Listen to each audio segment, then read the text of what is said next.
So, Manchester United finally got Ruben Amorim, and of course, they're very excited. He's a very good manager in the Portuguese league, but they've had managers in the past that have done well in other leagues, and when they come into the Premier League, they tend to struggle. They don't do well at Manchester United, and they get sacked and all that. But for this one, maybe it could be different. And the reason why I said it could be different is because of the fact that it seems like there's a football structure talking about Inos, and the way they went about this particular move for Ruben Amorim was very good. Like from nowhere in the space of, was it just 2 days, a day after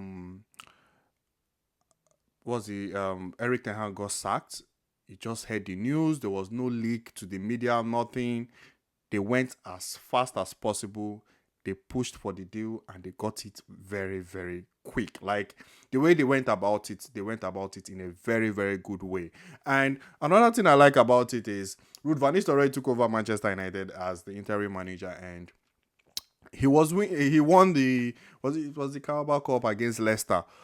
If there was no, like, if it was a situation whereby maybe they had to wait till the end of the season before they appoint a manager, you see there will now be talks, rumors within the media. I'm sure ex-Manchester United players will start talking, oh, give Ruud van Nistelrooy the job, he deserves the job, he's winning, and he's doing all that. I think it was something similar to Ole.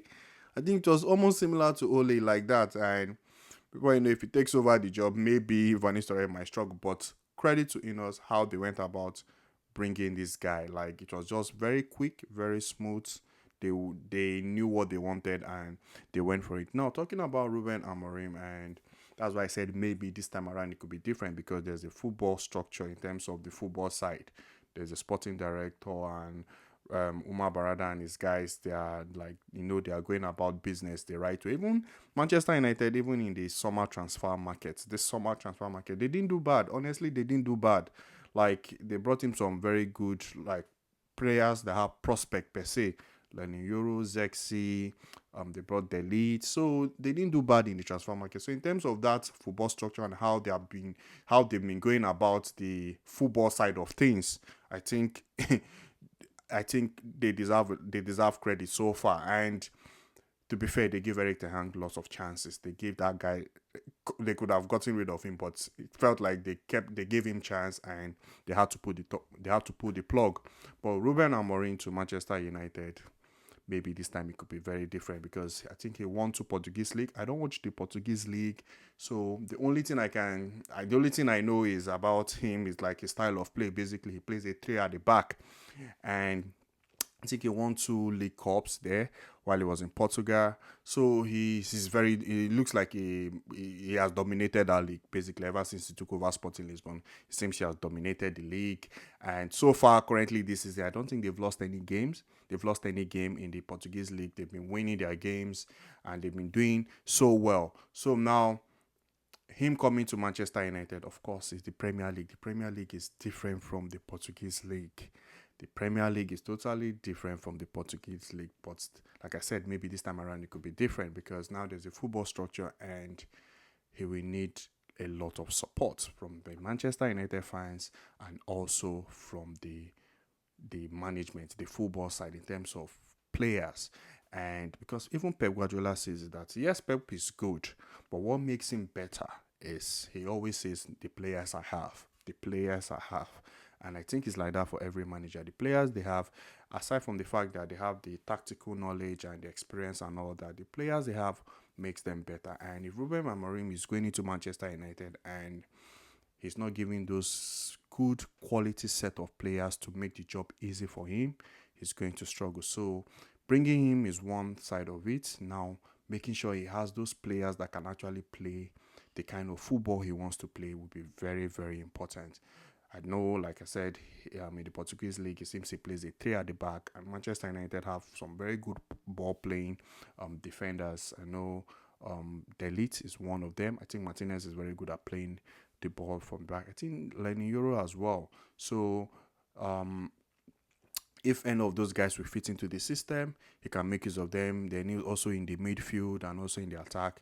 And him coming in, I think he needs to be ruthless. Well, the reason why I say ruthless is I like what Enzo Maresca did with Chelsea.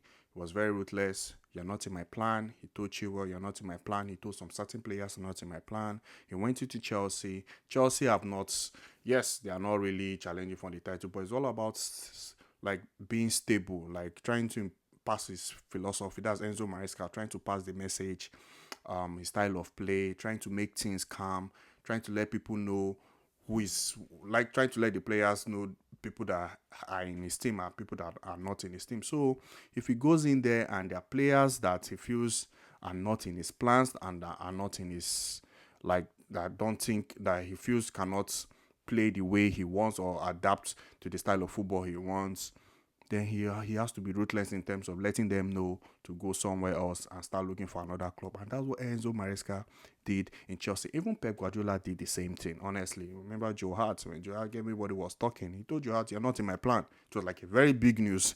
But at the end of the day, people will adapt. And once the result starts coming in, nobody said anything much. So if Enzo Maresca,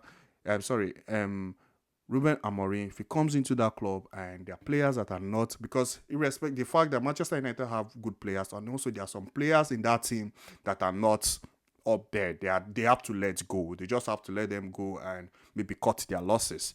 And if those players if some of those players are there, of course, he's going to struggle. So the board will need to back him.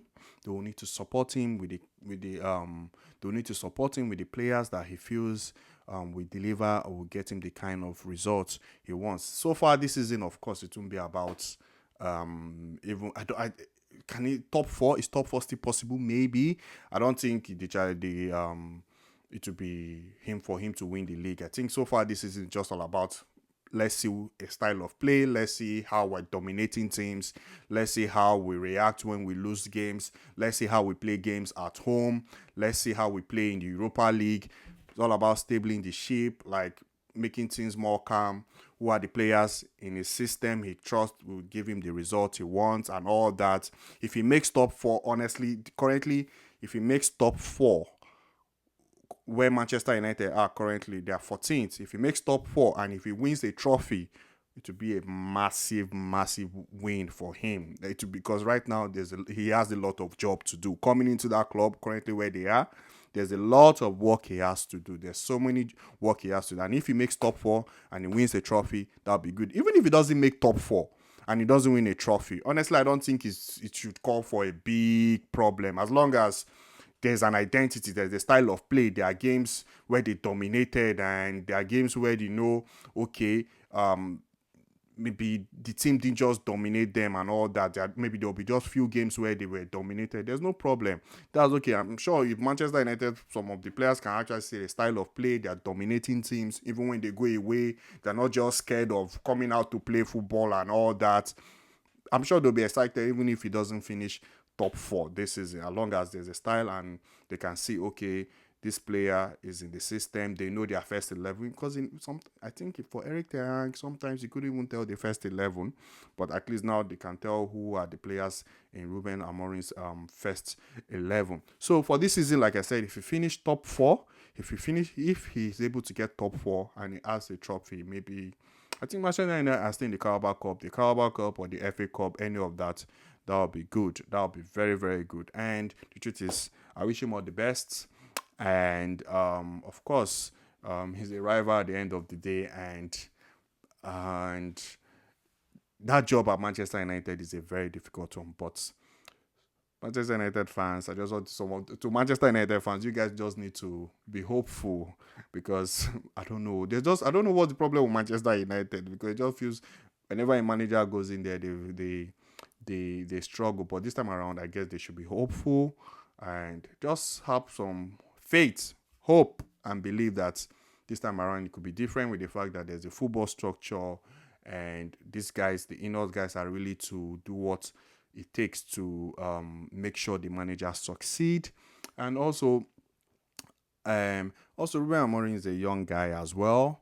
He's very young, and yeah, if Pep Guardiola leaves, if you look around, there are really no managers in Europe. If you look around, there are really no managers in Europe. But if Pep Guardiola leaves, who knows? Maybe he might be one of those guys that might start dominating, maybe be on that same level of the Artetas, the Xabi Alonso, and all those guys.